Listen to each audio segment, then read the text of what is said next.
আমি আছি এখন বরগুনার একটি উপজেলা পাথরঘাটাতে।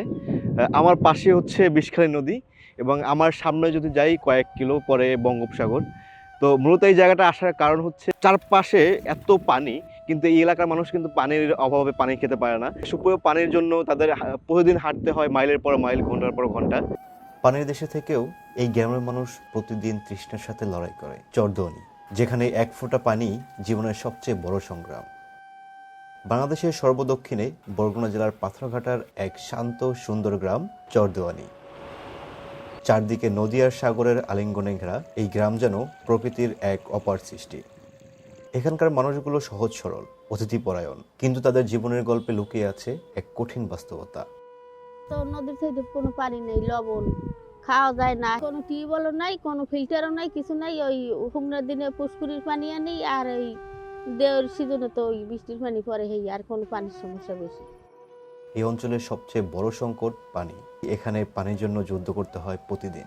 চরদোয়ানি সহ আশেপাশের অধিকাংশ গ্রামের পানিতে লবণাক্ততার মাত্রা এতটাই বেশি যে সেই পানি খাওয়া তো দূরের কথা, রান্নার জন্যও ব্যবহার করা যায় না।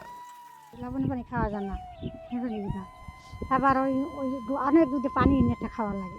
প্রতিদিন ভোরে এই গ্রামের নারী ও শিশুরা বেরিয়ে পড়ে, মাইলের পর মাইল হাঁটে শুধু এক ফোঁটা সুপেয় পানির খোঁজে।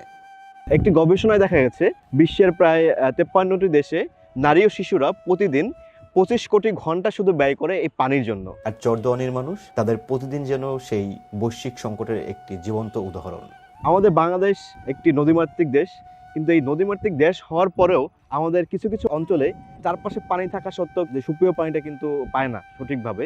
লবণ পানির কারণে কোনো বাচ্চাদের কোনো সমস্যা হয় বা আপনাদের কোনো হ্যাঁ। সমস্যা হয়? সমস্যা হয়, ওই তো খাইলে তো ডায়রি হয়, হয়, রোগ হয়, পেটে ব্যথা হয়, খাওয়া যায় না। সামান্য একটু পানির জন্য তাদের দিতে হয় ঘাম, সময় আর কখনো কখনো স্বাস্থ্যের মূল্য। পানির এই সংকট শুধু তৃষ্ণাই বাড়ায় না, এটি প্রভাব ফেলে শিশুদের শিক্ষা, নারীদের স্বাস্থ্য এবং পুরো সমাজের উন্নয়নে। তবুও আশা আছে। বৃষ্টির পানি সংরক্ষণ, পুকুর সংস্কার এবং সুপেয় পানির প্রকল্প, এসব উদ্যোগ নিলে বদলে দিতে পারে চরদোয়ানির ভবিষ্যৎ। পানি শুধু একটি প্রয়োজন নয়, এটি একটি অধিকার। চরদোয়ানির মানুষ এখনও সেই অধিকার ফিরে পাওয়ার অপেক্ষায়।